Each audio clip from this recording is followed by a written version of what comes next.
दो भाई जिनकी बहुत शिकायतें आती हैं स्कूल से उनके माँ बाप के पास। कितनी कोशिशें की उन्हें पढ़ाने की, पर पढ़ते ही नहीं है। स्कूल से इतनी शिकायतें आती हैं उनके माँ बाप के पास में कि माँ बाप ने बहुत सारे ट्यूटर रखे, कोई पढ़ा नहीं पा रहा है। एक दिन एक ट्यूटर आया, कहते मेरी फ़ीस ज़्यादा, मैं पढ़ा दूँगा। तो माँ बाप ने कहा ठीक है, कल से आप आ जाओ। अगले दिन ट्यूटर आया, टीचर आया, बच्चों को साथ घुमाने ले गया। बच्चों को जो पसंद था वो खिलाना शुरू कर दिया। बच्चे बड़े हैरान, ये कैसा टीचर है, पढ़ाने की जगह हमें घुमा रहा है, हमें खिला रहा है। बड़े खुश हुए। तो एक नदी थी, उस सर ने बच्चों से पूछा एक से, कहते अच्छा ये बताओ इस पे कितनी नाव है। तो एक गिनने लग गया, 1 2 3। तो दूसरे ने उसका हाथ पकड़ लिया, कहते भैया गिनो मत, ये हमें घुमाने के बहाने गिनती सिखा रहा है। तो दूसरा रुक गया। तो इससे पता चलता है भाई जिन्होंने सीखना ही नहीं है, जिन्होंने पढ़ना ही नहीं है, चाहे कितना अच्छा टीचर हो, वो समझेंगे नहीं, वो पढ़ेंगे नहीं। दुर्योधन है, दुर्योधन को पता है भगवान जो कृष्ण है वो परमात्मा है, वो सर्वेश्वर है, परमेश्वर है, पर वो उनकी बात मानने को तैयार नहीं है। पूछा उससे, कहते भाई तू ऐसा काम क्यों करता है। तो दुर्योधन ने खुद कहा, जानामि धर्मम न च मे प्रवृत्ति, धर्म क्या है, अच्छा काम क्या है मैं जानता हूँ, और जानामि अधर्मम न च मे निवृत्ति, बुरा काम क्या है वो भी मैं जानता हूँ, पर मैं क्या करूँ।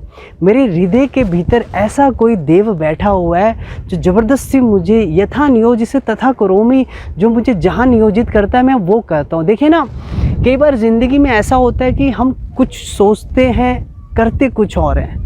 कईयों के साथ तो ऐसा होता है कि सुबह कुछ और सोचते हैं, शाम तक कुछ और करते हैं। हमारी विल पावर बहुत कमज़ोर है, इसीलिए हम एक स्थिति में नहीं रह पाते। अगर हम ये सोचते हैं कि आज से मैं भजन करूँगा, तो हम शाम तक बिल्कुल उसके ऑपोजिट करना शुरू कर देते हैं। क्यों हम आगे नहीं बढ़ पा रहे, जबकि हमें पता है धर्म क्या है, अधर्म क्या है। क्योंकि हम उन बच्चों की तरह जो जानते हुए बूझते हुए भी अच्छे कामों में, सदकर्मों में, धर्म में नहीं लग पा रहे।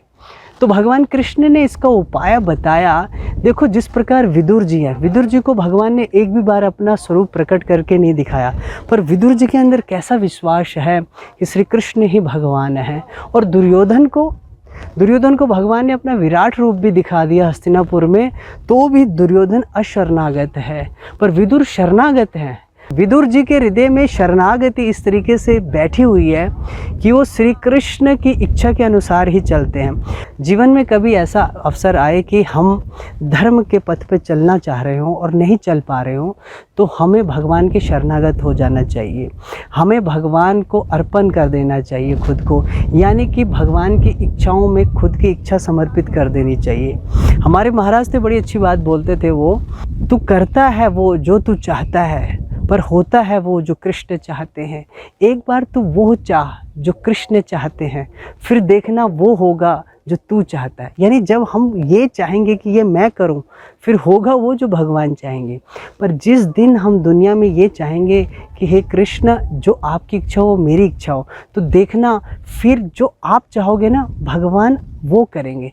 भीष्म पितामह जो चाहते थे कुरुक्षेत्र की युद्ध भूमि में कि कृष्ण शस्त्र उठाएं, कृष्ण ने अपनी प्रतिज्ञा तोड़ दी। कृष्ण ने प्रतिज्ञा लिया कि मैं शस्त्र नहीं उठाऊंगा, पर अपने शरणागत भक्त भीष्म पितामह की इच्छा के आगे उन्होंने अपनी इच्छा छोड़ दी, क्योंकि भगवान की प्रतिज्ञा है कि वो अपने भक्त की कभी कोई बात नहीं मोड़ते, उसकी कभी इच्छा अपूर्ण नहीं रखते। इसलिए सूत्र यही है कि जिस दिन हम अपनी इच्छाओं को कृष्ण की इच्छा में मिला देंगे, फिर भगवान हमें पूर्णतः अपना लेंगे। हमारे हर एक डिसीज़न के पीछे वो खड़े हो जाएंगे। जो हम चाहेंगे फिर भगवान उसे पूर्ण करेंगे।